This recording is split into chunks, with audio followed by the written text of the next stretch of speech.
Hey, what's up guys? Welcome to this tutorial of AWS. So in this tutorial, right from today, I'll be starting the new series of the AWS in which I'll be teaching you all how to make use of the AWS services. So this is just an introductory part in which we will just look at some of the basic things or the basic concepts in AWS. So let's get started. So now when it comes to the AWS, AWS stands for the Amazon Web Services. Over here, we will be making use of the services provided by the Amazon.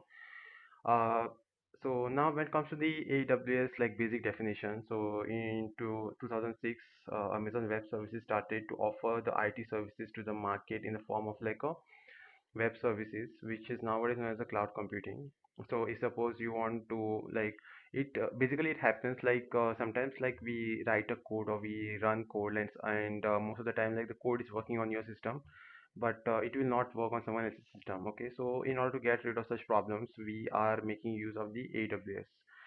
And with this cloud, we need not plan for like servers or other IT infrastructure, which makes up most of the time in advance. We pay only for what we use with no upfront expenses and no long-term commitments, which makes AWS like cost efficient. So when it comes to like AWS, you don't have to give them the commitment that you will be using these services for this long period of time, like no hidden charges or no upfront payment you have to make. Okay, so whatever you use, you only pay for that, and if you don't want to use anything, you can just stop using those services right on spot, and no questions will be asked. And now when it comes to like cloud computing, so this is what you can imagine as a cloud computing, like application databases, like the private, hybrid, public cloud and server storage, everything is linked or associated with the cloud computing. So now next question will be, what is this cloud computing? So computing is basically the internet-based computing service in which large group of the remote servers are networked to allow the centralized data storage and online access to compute the services or the resources. So over here you can imagine as basically it's like a service, internet service in which there are like remote servers which are linked to like a centralized data storage. So you can imagine there is a database, and we are just writing the data to a database, reading the data from that centralized data storage, and you can do that with this cloud computing thing. So using the cloud computing, organizations can use the shared computing and storage resources rather than building, operating, and improving the infrastructure on their own. So over here, there is like a big advantage, like you can just access the centralized data shared over the internet. Okay, so rather than building, operating, and improving the infrastructure on their own, so here you don't have to build your own infrastructure in like your organization, so you can make use of the AWS services. So now the next question is, why you should use the cloud computing? Small as well as the large IT companies follow the traditional methods to provide the IT infrastructure. That means for any IT company, we need the server room. That is a basic need of the IT company. Okay, so like when IT company set up, you basically need a server room, the dedicated space where you keep your server and you have to manage them. Okay, so with the cloud computing, you really don't have to do that. In the server room, there should be like a database servers, like mail server, then the networking, then the firewall routers, modem switches, QPS, and like there is this definition of QPS written like the query per second means how many queries or the load that will be handled by like a server. Okay, so that should be efficient. So configurable system, like a high net speed, and maintenance engineers to maintain all these things. So like when it comes to setting up the any IT company, these are some of the requirements. If you're taking the AWS services, you can just avoid all this. You really don't have to go through all these requirements. To establish such IT infrastructure, we need to spend a lot of money to overcome all these problems and to reduce the IT infrastructure cost. Cloud computing comes into the existence. Okay, so when it comes to the cloud computing, it basically takes care of all these things. You really don't need any like dedicated server room or database servers, mail servers, like networking, firewalls. This is everything is being taken care of by the AWS, which we will see in the future. So like cloud computing is the model that enables the following features. So these are some of the following features which will be provided by the AWS to you. So first is like a users can provision and release the resources on demand. So if suppose I want to create an EC2 instance, we will see what is the EC2 instance. So like user can create a EC2 instance as and when he wants. He can just stop that instance. He can even make the multiple copies of that instance if you want to take the help of the feature like the this thing load balancing to share the load. Okay, so we will see all this concept like the load balancing, what is this EC2 instance and everything in the future. But here I'm just giving you the examples.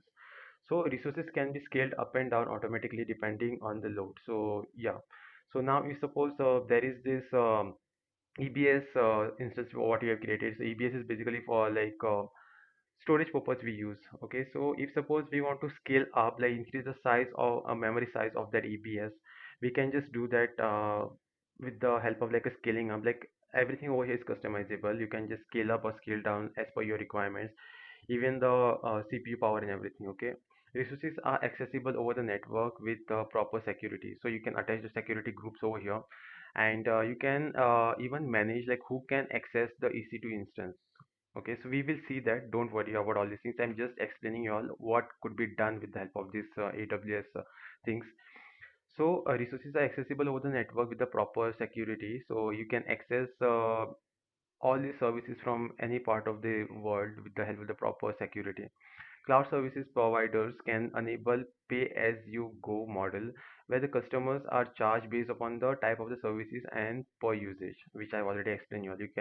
You basically just pay for the things what you want. And now there are like a three type of the clouds, which is like a public, private, and the hybrid cloud. So the first one is the public cloud. In the public cloud, the third-party service providers make the resources and the services available to their customers via internet.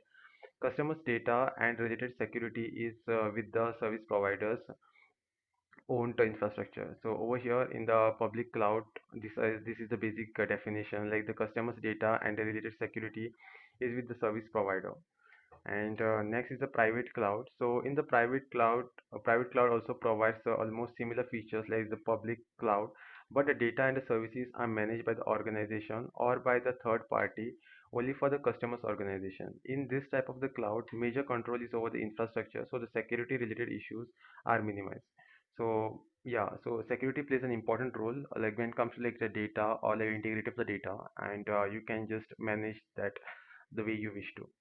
And the hybrid cloud is the combination of both the private and the public cloud. The decision to run the private or the public cloud usually depends on the various parameters like the sensitivity of the data and the applications, industry certifications, and the required standard regulations, etc. So now let me just give you an example over here.